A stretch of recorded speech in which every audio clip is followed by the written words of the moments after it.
Well, he's back in my shop. Thank you so much for joining me here today. It's October 2nd. Oh, that's an important day for me. October 2nd. My Hammarlund 600 is on the bench here again because it stopped working. Now, I had this on my bench just for about a week ago.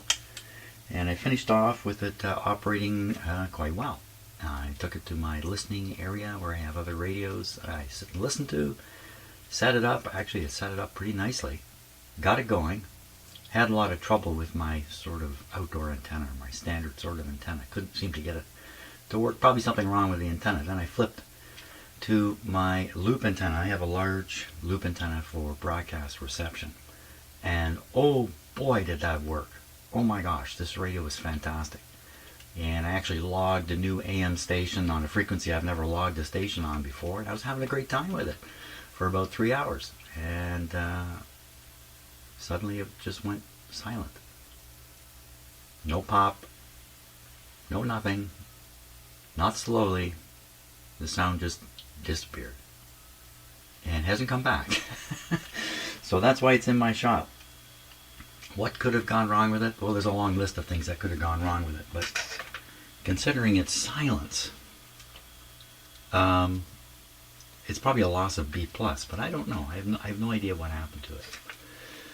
Or was it a fluke? And if I plugged it in and turned it on, it would start working here again. I mean, that's possible too. So that's kind of the first thing we got to do is get it, see if it'll operate. Okay, let me get it all set up here and we'll turn it on. Okay, I think I'm ready to go. Here's the audio.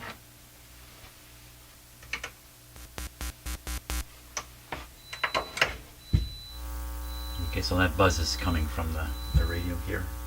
I think you hear it in your right channel. Maybe I'll put it in the middle. Yeah, so. Okay, antenna's connected. Antenna's switched on. We're running on the earphone, which is controlled by this audio gain. I've got all tubes back in because I had the output tube out. I was tapping off the signal from that other phono output, and so I was able to pull 2 tubes out of the radio and keep it operating. Okay, any reason for me to hesitate here? Oh, smell calibration. Now, I burned a resistor up in this radio a little while ago, and that's left an odor in the radio, but I want to be able to spot any additional burning that's going to take place here. I don't think that happened with it, but I don't know for sure. And by the way, my video camera, which I see took it, it's trying to do a little zoom thing. What are you doing, Jim? Apparently there's hand signals that will trigger it, but I think I've turned off the automatic zoom on this camera. Maybe that was a focus thing. That was probably a focus thing that was happening. So hopefully it won't automatically zoom in on irrational things. Okay, so we're going to switch it on here. We're going past the dim bulbs, not through them. And that's just a wee bit low here. Okay, fingers crossed. I don't know what we're going to hear.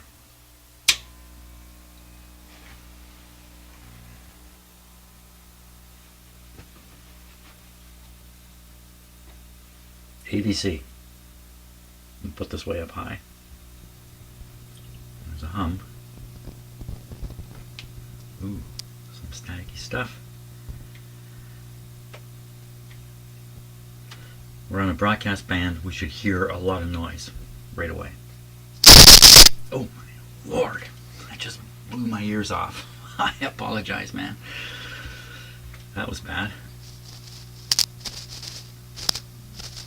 Now, this was not active when I was using it before because I was bypassing this part. Wow, that's... Let me turn it down over here. Then we can turn it up here. Okay, I'm not touching anything. It's making funny.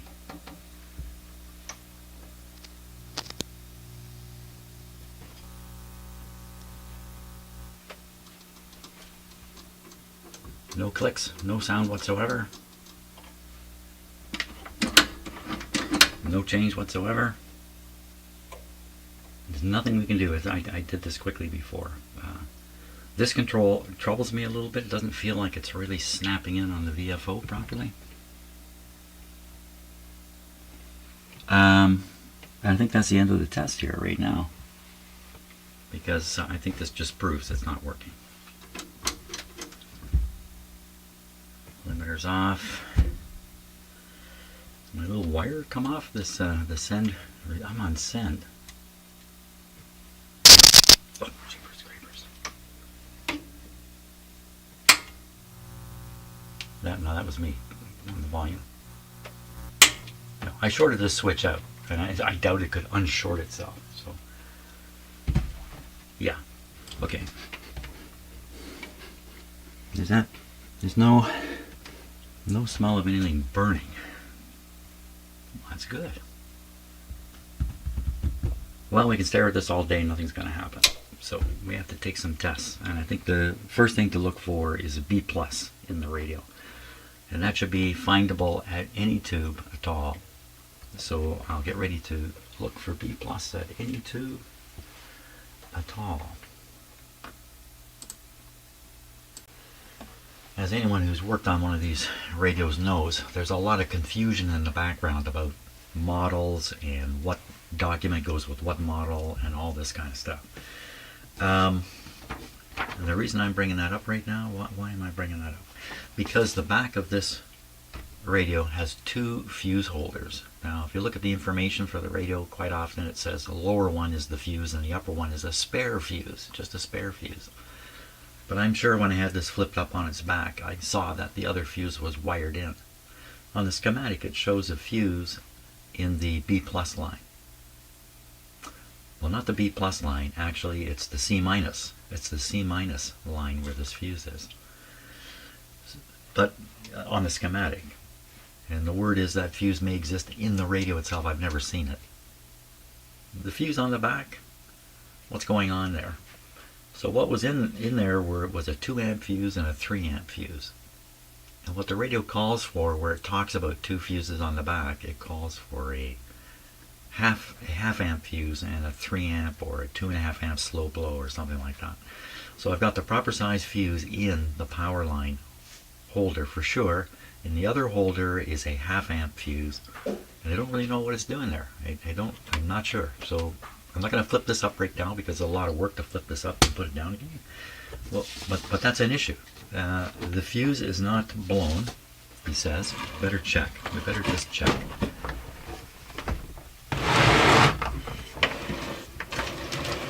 Just sweep everything on my bench off here. Okay, so this is the upper fuse.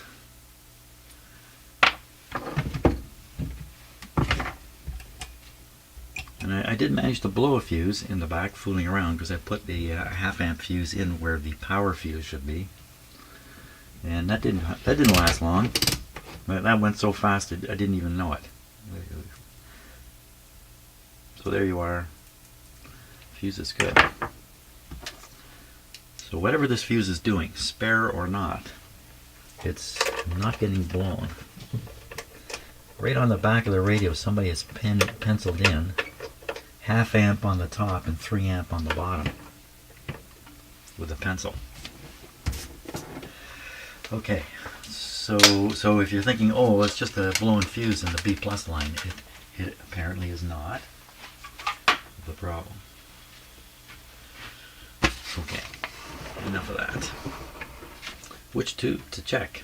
Some might be more indicative than others, but I don't really know that. Why don't we'll just pick one of these. We'll just pick number 2 here.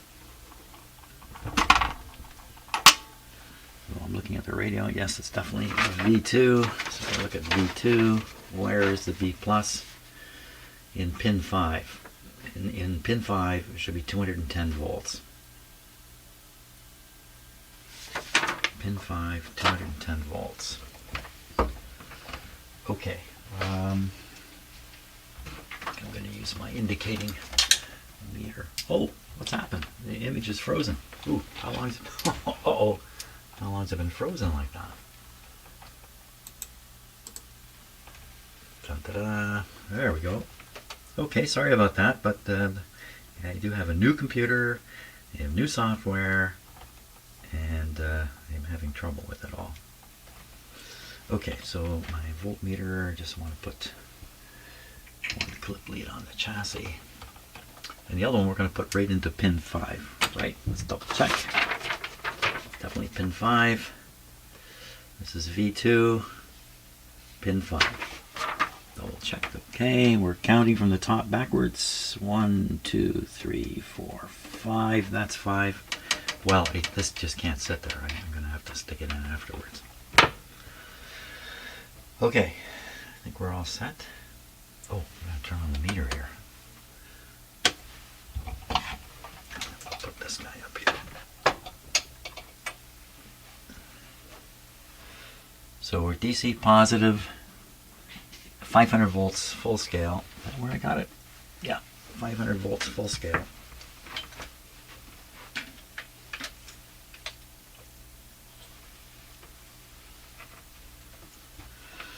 Okay, a little practice again. 1, 2, 3, 4. Doesn't mean I have to practice it for crying. I can still count to 5, so I'm okay. There we go. So we're gonna put on the radio here. So, is everything ready? Yes. Okay, we're gonna stick this in pin 5. 1, 2, 3, 4, 5. We're watching the meter now. We should go up to 210, which is roughly up in here. Going anywhere.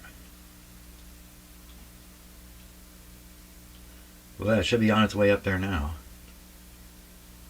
You have to allow some time for the rectifier to heat up, but there's a small voltage there. That's not a particularly good sign. It gives an impression that B plus is being pulled down by some heavy load inside, some short somewhere. It's definitely there though. I mean, it's 1. So 8, 7, 6. Oh, I may not have been in 5. I may not have been in 5. I'm counting these. No, yeah, right. Think, man. 1. Yeah, I was in 5. I think I smell something burning. Is that really true? I think I'm just smelling remnants of the previous fire. Okay, B plus. No B plus. No B plus at this point in the radio. On my guess, no B plus throughout the entire radio. Okay. I think from here we have to have the radio tipped up to do work on it. So I'm gonna go and build some strength by drinking coffee, and then we'll flip it up. We'll see the fuse connection then too, and straighten that out, and see what we see. Okay, here it is with a bottom plate. My other Hammarlund never had a bottom plate on it, and so I just, when I flipped this up first time and saw the bottom, oh, what's that? It's just possible my short I put on the send-receive switch didn't take, oddly enough. I'm looking at it here. It looks like I've soldered it on one side only. In fact, I should really stop what I'm doing, solder this properly, and then see if the radio works, because I mean, the wire's wrapped around this terminal quite tightly, so it's really not very likely to be the case. But I'm going to do that because I must eliminate possibilities here.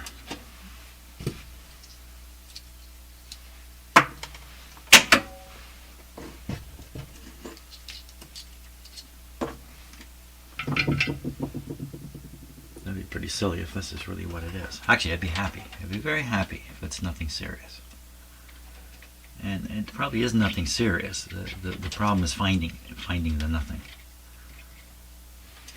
Okay, let's definitely solder it now.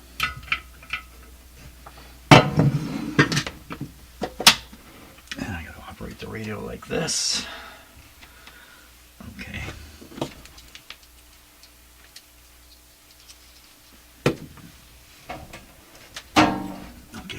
It's still connected. There's no reason I can't operate it like this. Headphones on. Oh, have you been listening to hums or? No, good. Good. Okay, because I'm normally in here without headphones on. I'm not listening. I'm not monitoring what my microphones are picking up and that. So occasionally you could be hearing something that I'm not hearing. That's kind of the deal here. Any reason to hesitate now? Don't think so. Why don't you just go a little higher?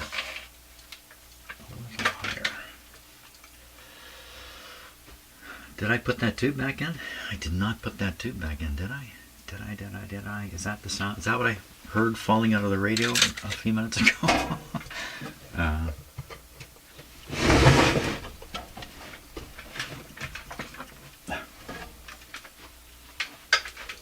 Very small shop here.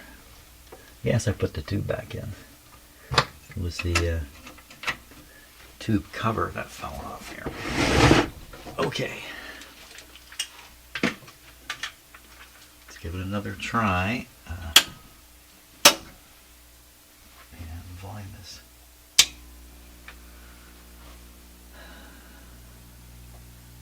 Oh yeah, this is the terribly noisy volume control.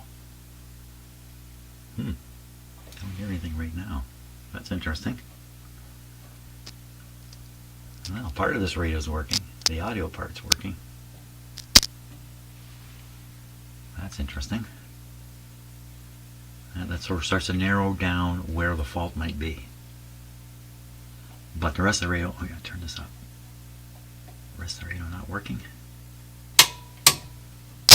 Oh, sorry about that. I apologize. Just flipping everything, because you never know. And of course, that's not going to do anything. Nothing happening.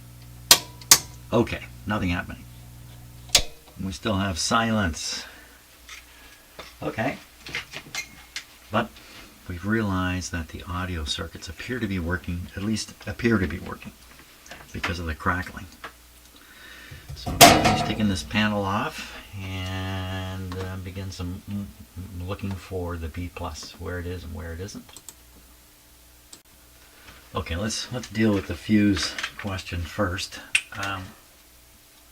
So here's the two fuses here, and don't put your finger in there until you turn the power off. On the schematic, one fuse shown here, that's the power line fuse, 3 amp. That's the lower one. It would be the lower one. I can see the lower one right here is connected right to the cord. Okay, no question about that. And then the other fuse is here on the schematic. So the question would be, and look what it's in. It's in the bias rectifier, the high voltage rectifier. There is no fusing. There's no fuse.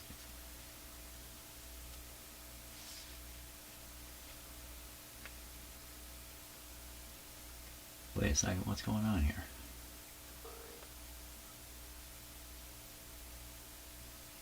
Oh, okay, something just came clear to me. There's one high voltage winding feeding 2 rectifiers. That's why I was reacting here to this high voltage winding being 305 volts, 600 volts altogether. What's that doing feeding a bias rectifier? Well, it's also feeding this guy. So I didn't look close enough at it. Okay, so if this fuse opened, then all voltages are gone. But the fuse is not open. So we should look for B+.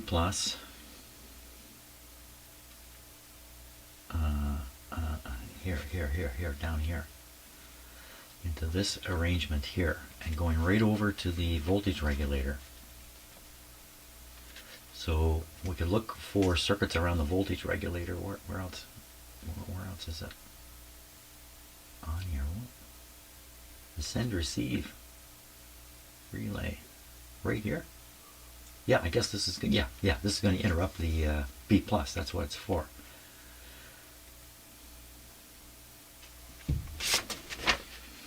I should look for it on the. Look for it right on that. right on that switch. That's the place to start. Okay.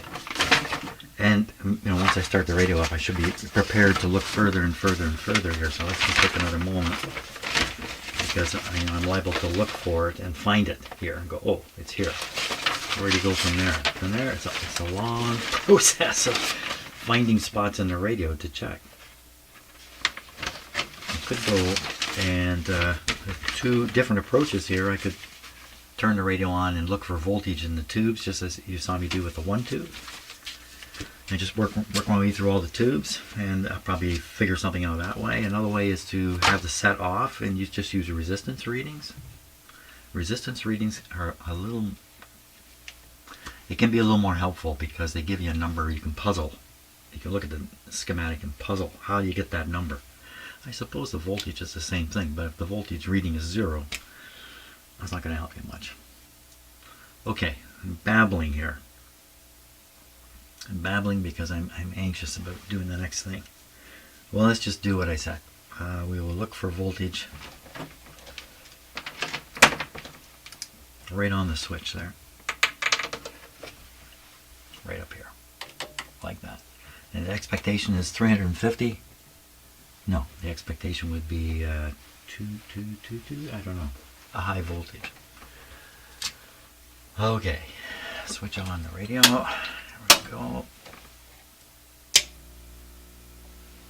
Start looking right away. There's that small rise we saw. Oh, you can't see the meter. There we go. Small rise that we saw in the tube socket. Same level. Same level of nothing. So this would lead one to conclude there's a short on the power supply somewhere in this radio. Or the supply itself has failed. If there was a short on the supply, what would we expect at that location in the radio? I mean, there's a tiny little voltage left.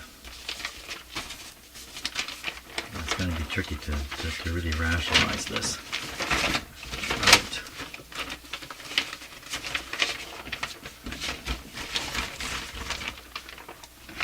I made this photocopy in 1977, I suppose. Here it is, though.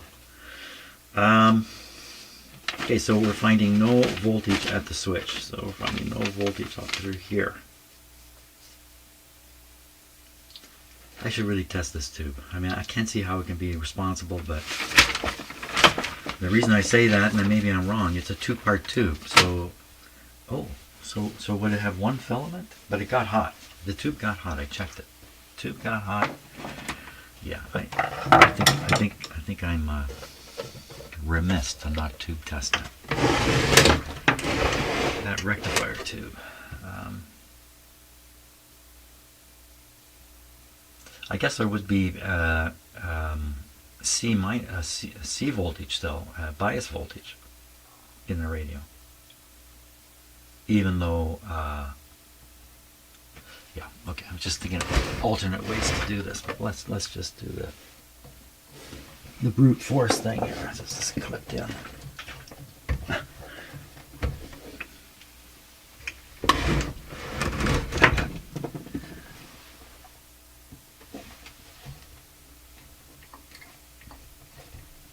There we go. She's a hot one. Pretty loose in the socket there.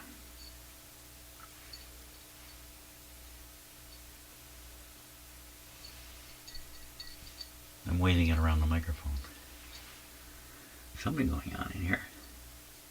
Often there's loose little bits way down on the bottom.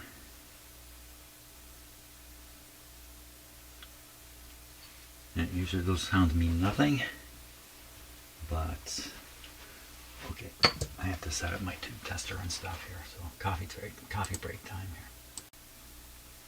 So my other SP-600, which I've had basically my entire adult life, failed a number of times before I replaced all the capacitors in it.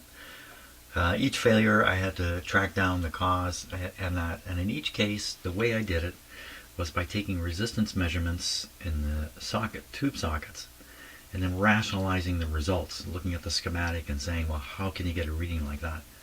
And not just a pin to ground, but from pin to pin. You can pull two tubes out and measure the resistance between two pins, study the schematic and see how the resistance reading would, what it should be and what it is, and compare.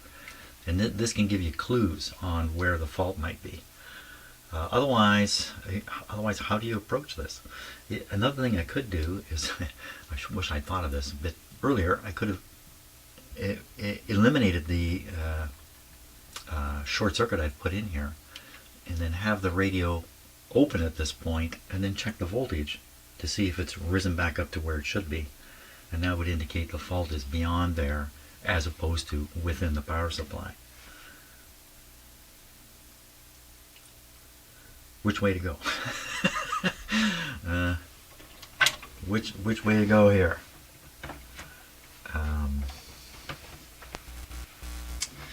So learning the fault is in the power supply would be very helpful. It's an easy thing to cut this and put it back on, or unwind it. Let's do this thing. It's so easy. How can I not do it? So I'm going to cut this. And you know, with the thing up here, maybe I'm going to replace this switch if I could find a good replacement. So I'm cutting the short. Don't, Jim, come on. Getting a little reckless in here with my... There we are. Okay, so this switch apparently does not work, and it is open all the time. So turn on the radio, measure the voltage here, and see if it's risen up to where it should be. And what is that? 250 volts or something like that. Where's my voltmeter lead? There it is, right here in front of me.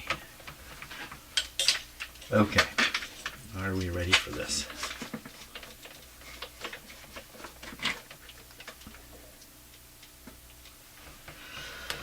High voltage set here, good. And I'm just doing, which is in and which, well, we'll know, or will you know, which is in and which is out up here. Well, if one of them shows 250 volts and the other one doesn't, then we'll know. Okay, everything ready? Everything's ready. Here we go. On once again. We'll just pick this one here. I got my hand in front of the meter. And the other one. What's something wrong here? Shouldn't there be something there?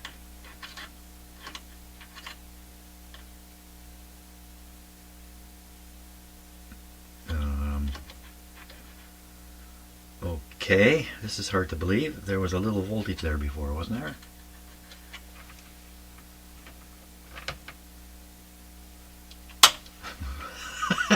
Throw the switch. Oh, let's go further in then. Over here, I don't know what's what offhand, but I'm just going to touch these. I've got a red dot on them. Oh, for crying out loud. There's the rectifier tube. That's right, I was going to check the rectifier. Well, I checked the radio without the rectifier. It does not work without a rectifier. Okay. Here you see, that's the coffee effect.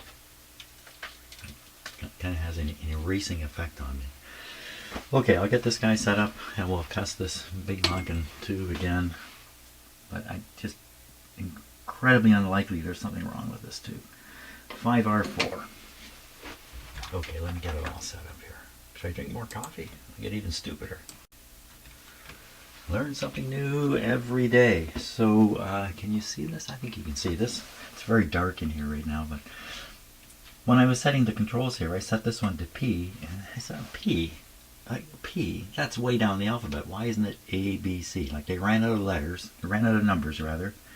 So they got up to 8.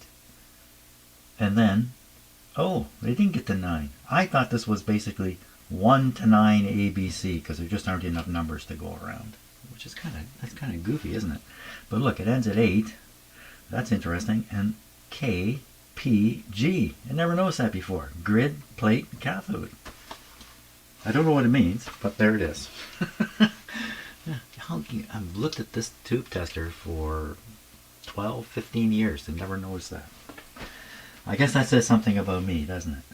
So let's check the numbers here, and the only way I can do that is with a flashlight because it's too dark. So 5R4, 5 volts. Rectifier, doesn't matter about that or that. 07030. 07030.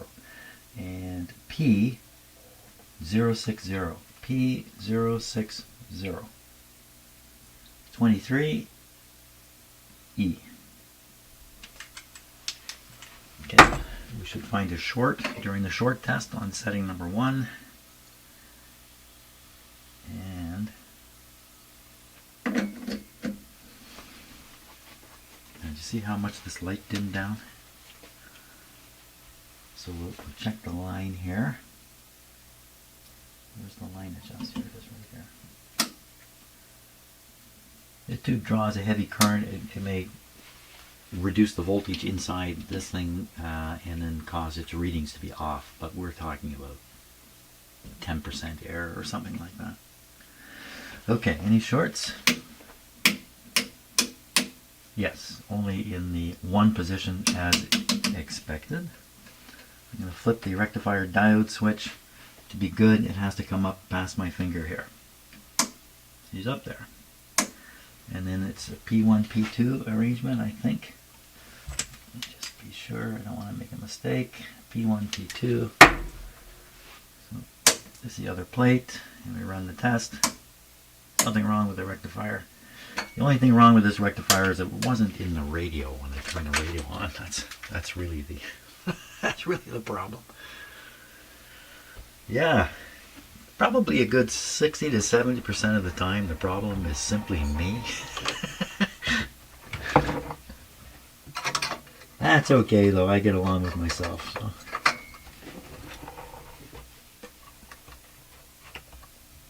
Okay, that's in.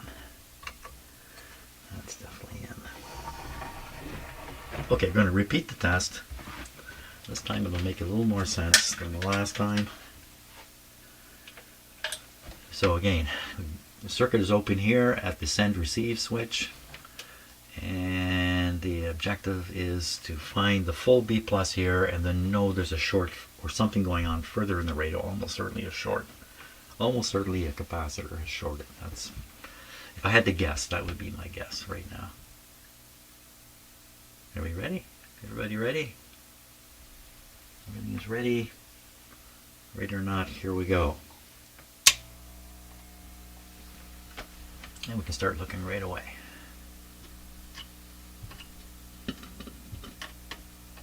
What was that sound?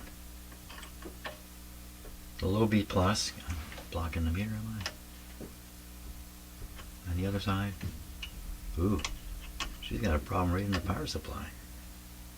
Oh boy. Yikes.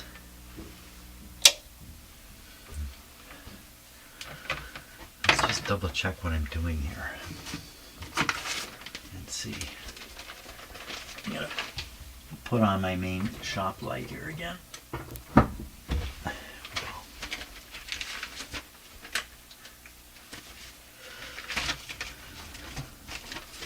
So is there any, how do you end up with nothing at the send receive switch?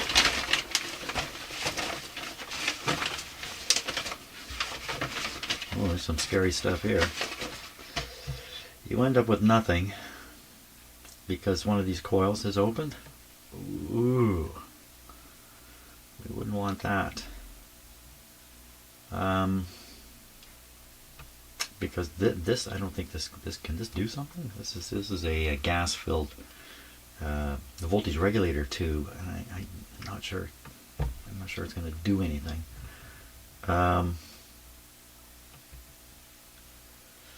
Wow, that's really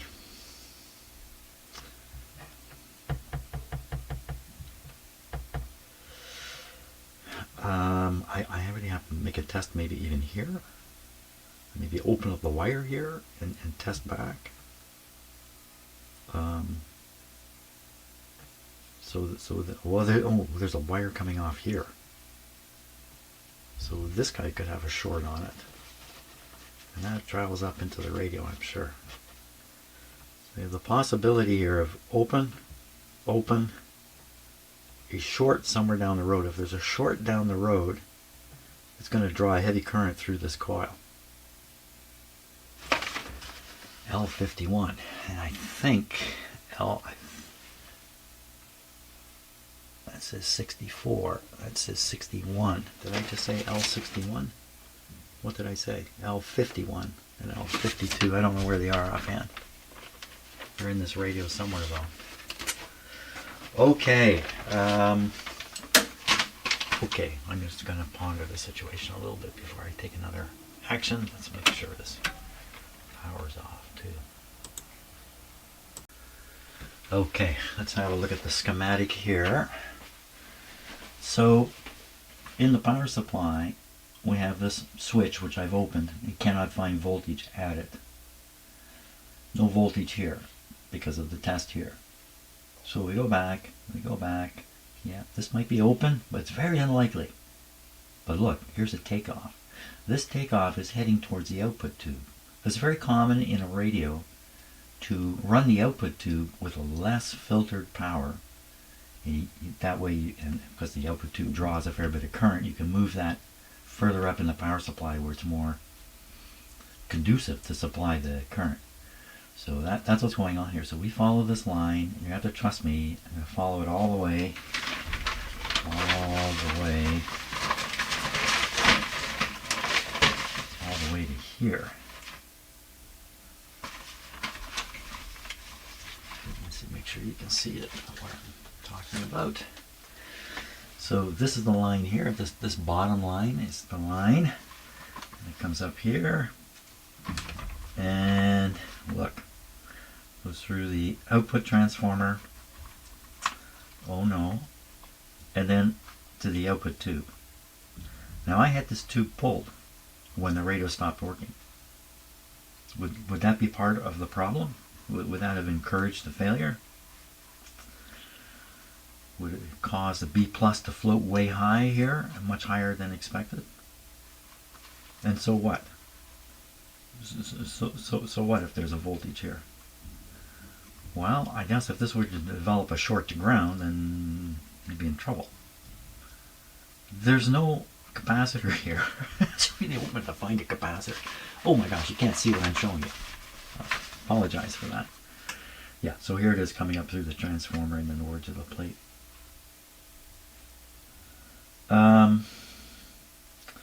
So we need to isolate this line. I've had the tube pulled out. I mean, that's a form of isolation right there. We can measure this. You know what we can do? We can go to pin 3 and check the resistance on pin 3. That's what we should do. Power tube, pin 3. What's the resistance, Kenneth? Okay, well, I'll get set up for that. That's a good idea. Pin 3. Okay, I've got my table of resistance values here, and we're talking about the 6V6, this tube, V17. Right, V17. And we have some resistances here. 46K, 46K, and 470K. That's the kind of stuff we're going to look for. Yikes, what happened there? Nothing happened there. We'll pull out the tube. Clip one side to the chassis.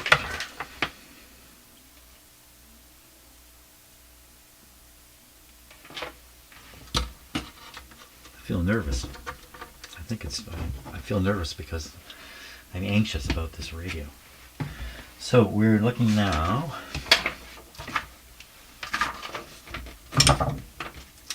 V6, pin 3.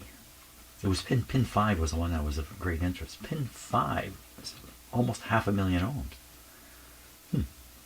So we'll go pin 3, 4, and 5. Should be 50, 50, and 500. 50, 50. So pin 500. Should be able to get them on this scale, and that was pins 4, 5, and 6. So we're going to count here.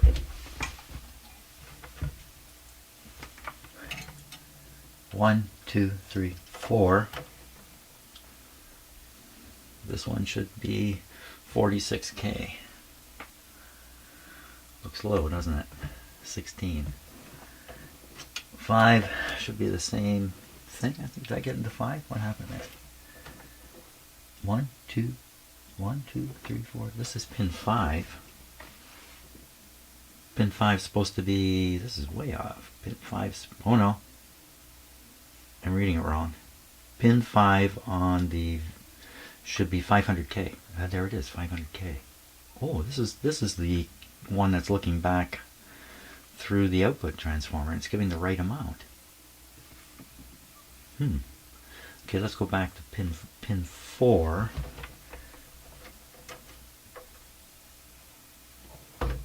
This is pin 4. Pin 4 is supposed to give 50K basically. So pin 4 is 16, and then pin 3 should also be, I got the numbers wrong here before. This should also be 50. So pin 3 and 4 are reading low at 16. How can that be? What happens to give you 16 on pin 3 and 4? And what are pin 3 and 4? What is going on here? Pin 3 and 4.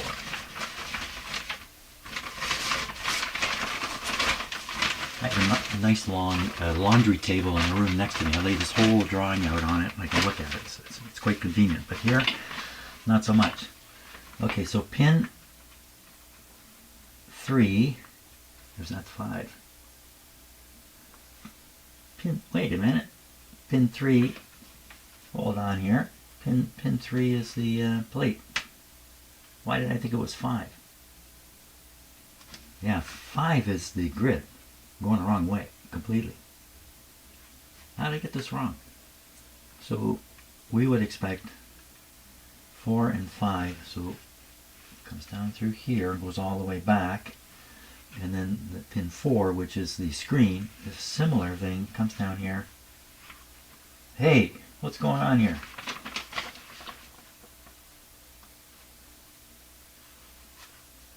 I had this tube pulled out. I had this tube pulled out. I don't have it pulled out now. I had it pulled out and I was operating the radio because my thinking was this is affecting this, but I'm pulling this out. I can pull this out too. This just provides an output for the cathode, for the IF output here. And the radio worked with these two tubes out.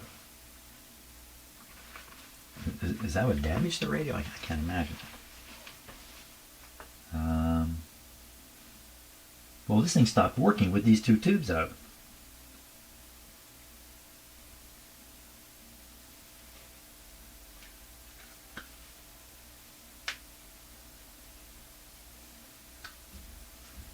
I'm getting a low voltage on the power supply.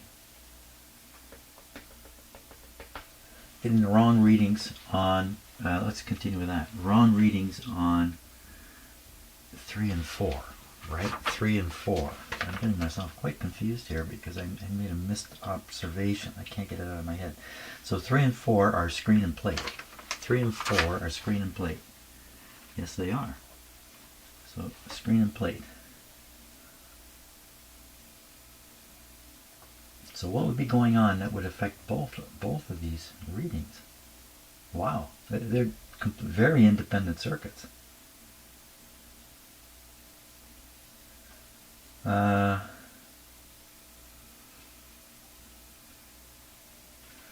This capacitor failed here and pulled a short on this. Where's this getting its B plus to operate? Is there a line missing on my photocopy?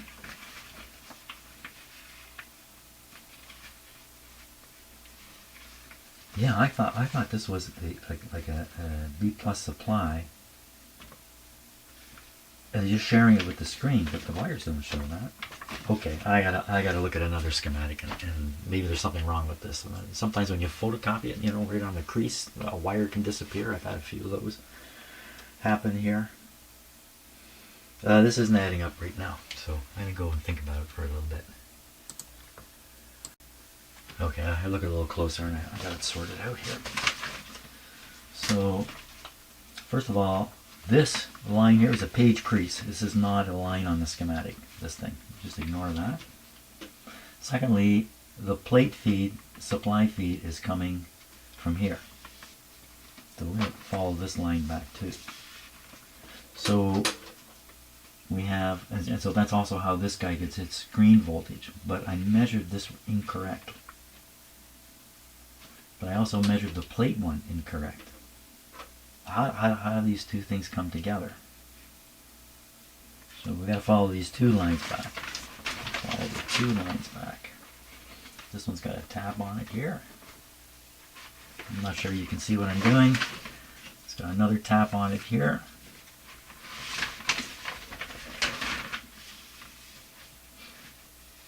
So here they are, these two lines. So one is connected here. It's before the send receive switch. So this should always have power. And so what's happening is the send receive switch is cutting the B plus off from some set of tubes. Probably the first and second RF tubes. And maybe one or two other tubes. Something like that's going on. But much of the radio remains energized with B plus. So what do they share in common? Son of a gun, they share this thing.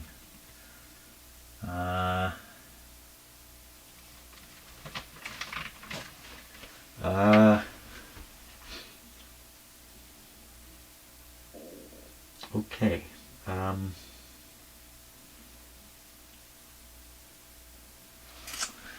So it's really tough to troubleshoot this stuff. And we have to interrupt wires and things like that, perhaps. Although resistance testing might do the trick. There are values for the resistance of all these coils in that. Oh boy, that'd be a tough thing to do though. And the likelihood of the coil being open is very low. A short on one of these capacitors is quite possible. No. I'm just going to claw my schematic there. So a short on one of these might do it. So this is, what are the numbers here? 61 A, B, and C. 61 A, B, and C.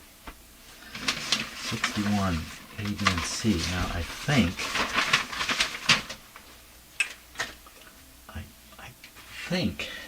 I have to look to be sure. Here comes the cat. What are you doing here, buddy? You can't get up on the bench, can you? He's trying to operate the camera. Well, oh yeah, I think it's these. My other radio, these are metal clad. They're like this. My other radio, there's 4 of them sitting here. Well, I think it's pretty easy to test these. Just take an ohmmeter and check them out. See what happens. It's a start anyway. So we'll put this at 6,000 ohms. Now, no idea. I think I might even have a charge sitting on it. It's not very likely, but let's look. Any charge here? No.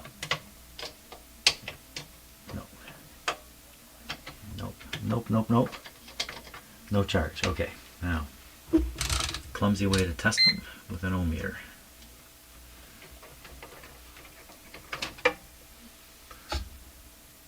Looks like they're all connected together on the bottom and separate on the top. So we just make one contact on the bottom. We should be able to. Okay, so what's that mean? 300 ohms. Here's one here. So that's kind of what we want to see. Overload. Back to this one. So that could be a circuit thing. You know, this wire's going somewhere here, doing something. Can I possibly identify this particular capacitor and its circuit? And you think, well, Jim, you should really replace all these anyway. What are these? What are they? Made in Canada. 10s. 150. 10. Interesting, they're made in Canada. 10. Mallory capacitors. All made in Canada.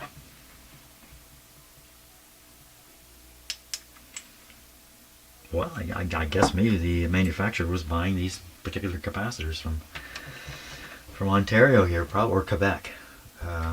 Maybe in Montreal. Maybe they were coming from Montreal. This one looks different than the others. This one's reversed from the others.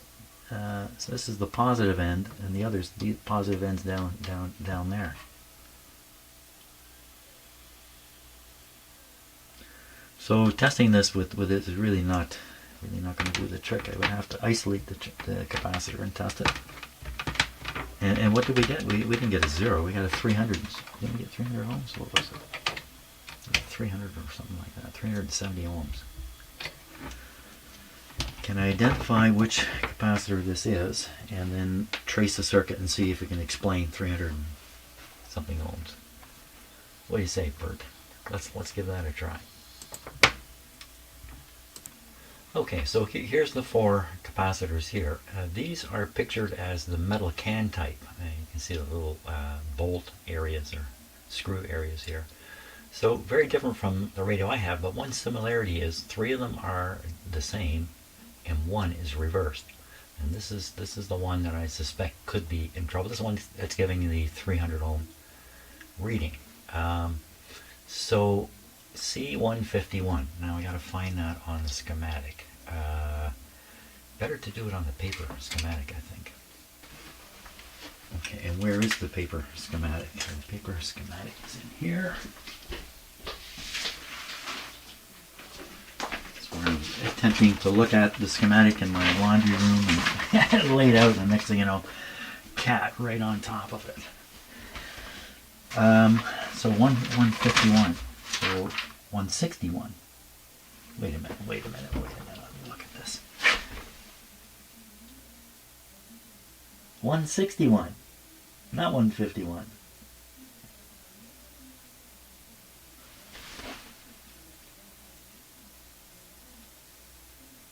Okay, I'm totally wrong. So these are probably not the ones at the back of the radio that I'm looking at. 151, 150, 158, 154, 156, 157, 155. Why am I looking for 151? Because of the measurement. Because of the measurement. And its position in the circuit. This is the position in the circuit, I thought. Confusion is reigning. Yeah, well, confusion is reigning here. Okay, so I'm going to stop and study this a little bit and get my head straight on it. I'm not even sure I'm showing you the whole schematic at this point. But yeah. Okay, I think I sorted something out. So we are looking at these 4 capacitors here. 3 of these are forming a multiple pi type filter on the C- or the bias circuit. This last guy, even though he looks the same and he's in the same area, nothing to do with these. Did I win something? Nothing to do with these other guys. I'll show you where this is, where these guys are on the schematic here. So the 3 of them, the 3 brothers are here, and they're forming this classic type of filter. An awful lot of filtering here, because you don't want anything on the wire that's going to 2 grids. So that's a tremendous amount of filtering here. And you notice that 158, 159, 160, the one I'm looking for is 151. It's actually not numbered in series with these. And where is it? Wow, it took me a long time to find it. It's way out here. It's the bypass capacitor for the cathode resistor of the output tube. So when I read 360 ohms or something, that's the bypass, that's the cathode resistance. So this is far from being the problem. I'm off in the wrong area.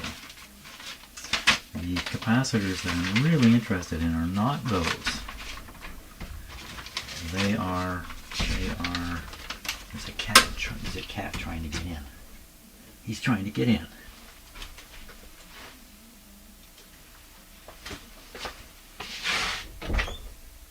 Come on. I shouldn't let him in, because the next thing you know, he's going to jump up on top of the schematic here. Okay, he's getting ready. He's in position, and he's there. Intention-seeking cat. Everywhere I go, whatever I'm looking at, he jumps up in front of him. Cats do that a lot. If you have cats, you probably find one of them gets in front of the TV set. You can't be here, though. Let's go. Let's go out here. Go out this door. Go out this door. Go on. Go on. Go on. Yeah. Out you go. Off your tail. Good show. Gave him the boot. Now, so it's really this one, or this one, that I'm really interested in. So these are 20, 20, 20, ABC, A, B, and C. So this is one capacitor with 3 sections, and I think I know what it is. I think I know. I think it's that big thing just sitting right here. Okay.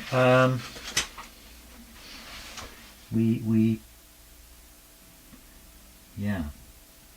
So these are the big coils in here.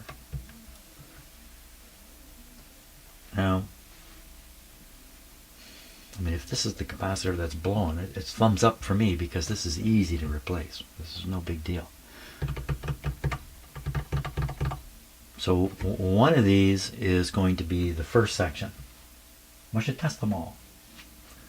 Let's just test them all. So I'm not sure again how to interpret the test results, but let's get them. Let's get them and have them. So I'm going to want to ground that. I'll just hold it. Checking the ground.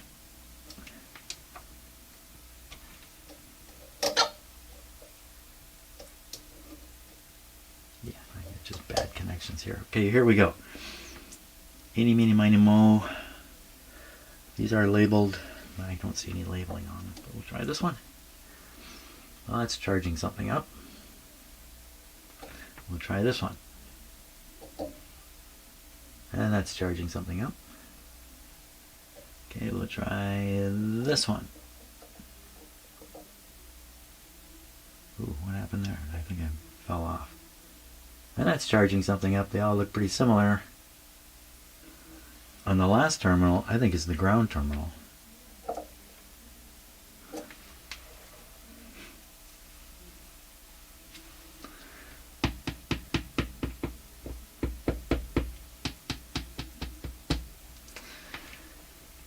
One of these wires is going to be the wire kind of leaving.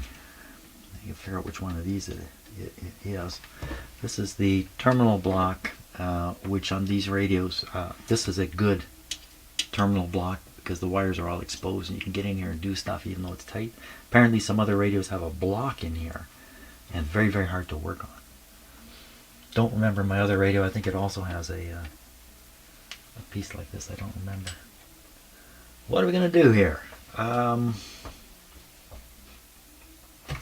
going to stop and think. At least I'm going to stop and think.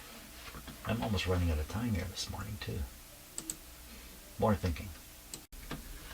Well, I'm really not too sure what to do. So a remote possibility is somehow this voltage regulator tube has developed a short inside it, and I'm not sure that's even a realistic possibility. But if it did, well, it would pull down all the voltages here. But there is a 2500 ohm resistor here, which I think would fry pretty quick if there was a short in this tube. The thing about this tube is, this is the one tube I did not bother testing. So we're going to pull this guy out and test him. And that might be the last thing for today. voltage regulator tube test. And what was that tube? Let me just make sure it's on my my tube test. I think VR1. What is it? It's an OA2 or something like that. OA. Let me pull it out here. The voltage regulator tube is this one over here. Oh. Oh. Is that really in?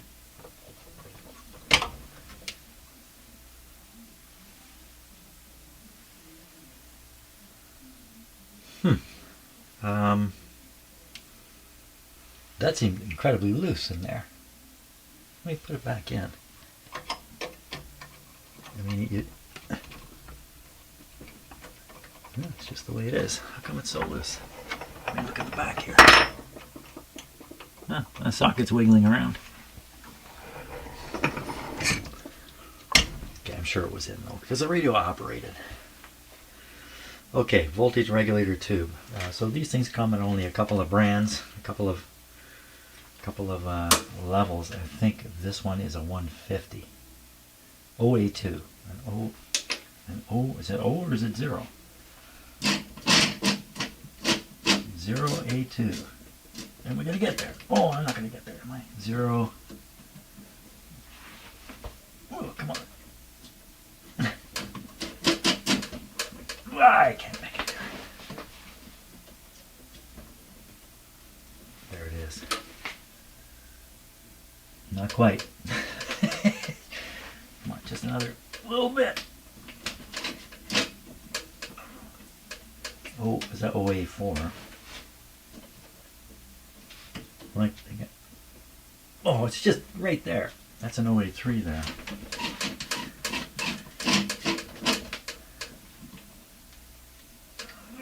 Oh, I got it. OA2, OA2WA. Okay, so here we go. Filament 47. It's a VR tube. Selectors 310 kp. 310 kp. Cathode plate and the 00000 zeros all across the board at the bottom here. G. Okay, I don't know what G means right here, but here's what it says. Firing limit 150 to 185 volts, 4 volt regulation, filament 47 to 115 volts. What? What are they talking about here? KP1 and KP2.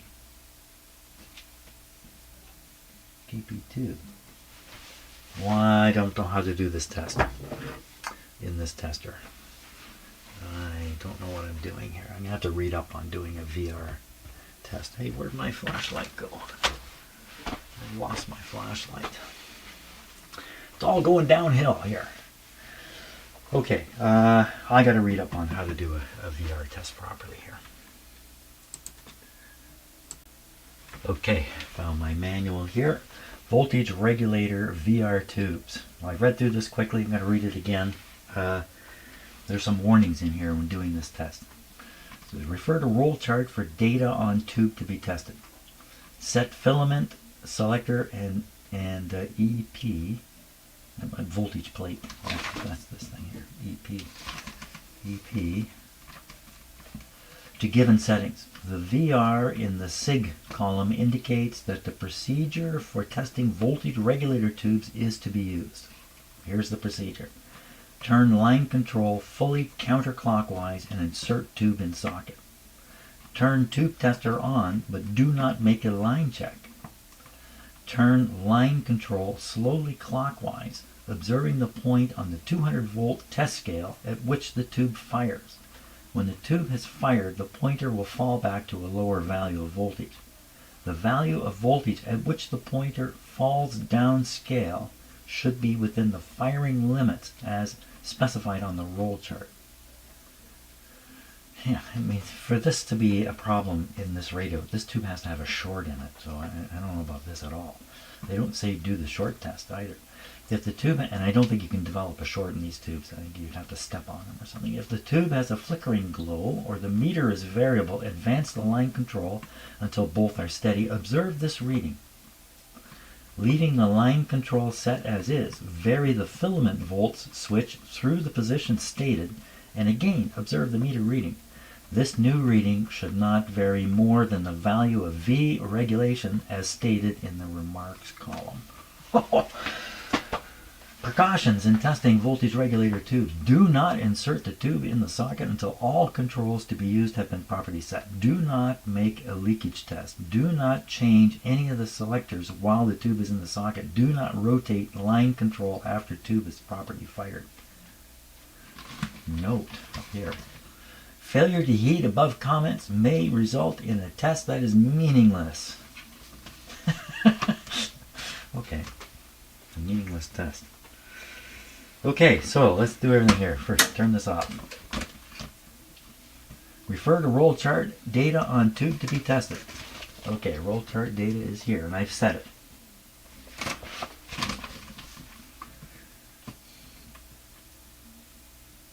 Turn line control fully counterclockwise. Line control fully counterclockwise. Let me move the camera a bit here so we can see all the action that's going on. Especially the part where the tube explodes. You don't want to miss that part.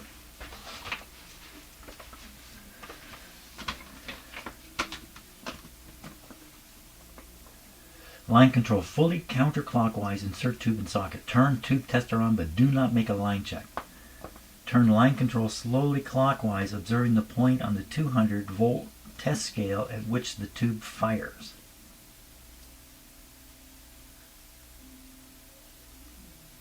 Do not do a short test. I'm looking for a short. When the tube has fired, the pointer will fall back. Okay, so we're at the point where you turn it on and advance the line control, observing the point on the 200 volt scale. Oh, 200 volt scale. Okay, 200 volt scale. And then there's some information here about where it should happen. Firing limit 150 to 185. So I should be able to raise it up to 150 or 185, somewhere in there, and it should fire.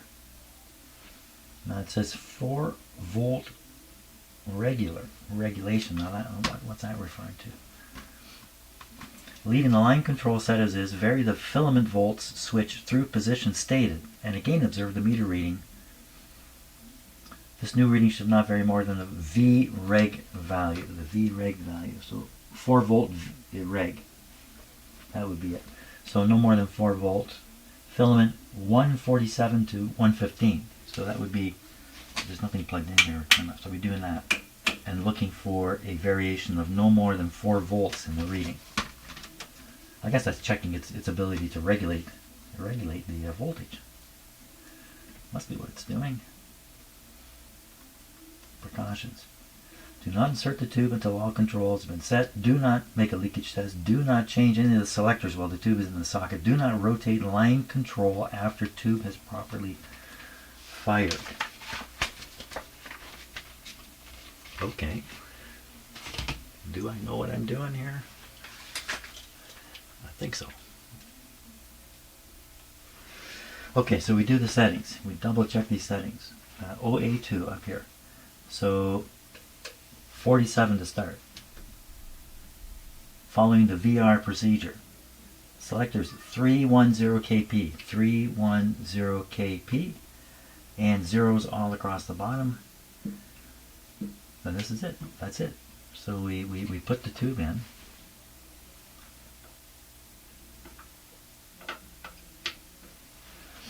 The line controls all the way down. We do this.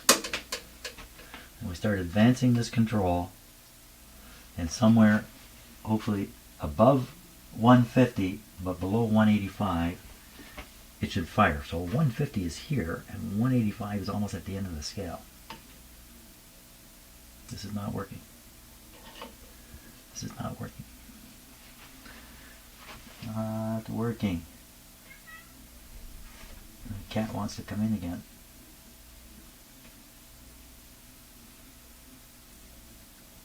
Did I have to use another tester to do this? There's just nothing happening. Nothing happening on here.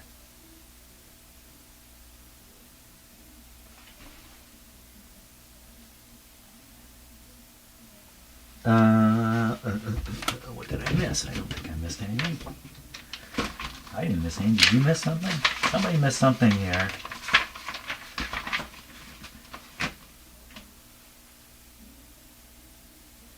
Turn line control fully counterclockwise. Insert the tube, turn it on, do not make a line check. Turn line control slowly clockwise, observing the point on the 200 volt scale at which the tube fires. Well, maybe it only, like maybe nothing happens, then all of a sudden, boom, up it comes. Maybe that's what happens. I chickened out. I chickened out. Well, that's the end of that idea. Are you supposed to have this test? This one of these buttons down? I don't think so. I don't remember seeing that. Okay, can't test it in this tester or the tube is shot. But how would that stop the radio from working? All this is doing is limiting a B plus line to 150 volts. So if this isn't working, then the 150 becomes, 180 or whatever it's going to become. It won't be that much more. Another tube tester. Let me try this. Hey, this got hot. There's a heater in here. That shows you how much I know about these tubes. Got warm. Okay, we need another tube tester in here to do this. Okay, let's try this tube tester. So I think I have it set up already, but let's go over it. OA2, the filament is switched to off. AP, 0502 with a 0. 0502 with a 0. 0 on the bias, 37 on the English. Press P5. P5, gas test button. Well, I'm not doing a gas test. Although it is a gas tube, isn't it? Okay, any other instructions here? It just says reads in green. That's all there is to it. Okay. Off.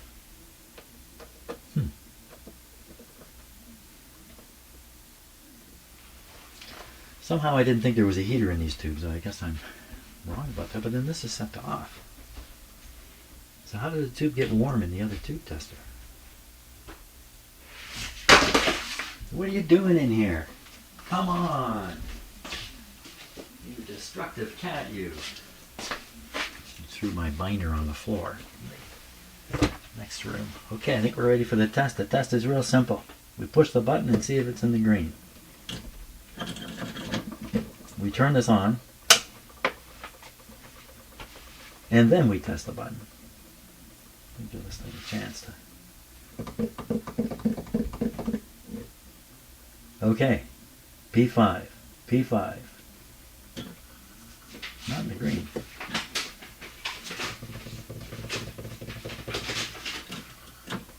Oh, wrong button. Push the right button. So how sensitive is this reading to settings like this thing? Not setting. Oh, this should be on English, I'm sure. This should probably be on English. Try it again. Now we're in the green. Can you see the tube is glowing? Can you see that? Yes, you can see that. So, I don't think there's anything wrong with this tube. I think it's very unlikely there's ever anything wrong with a voltage regulator tube like this. It did get warm.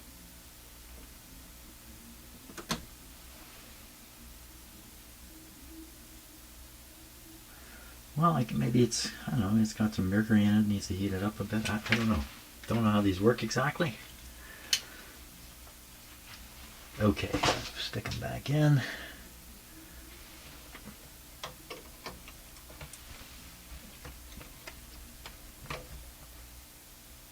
It's definitely a wiggly tube.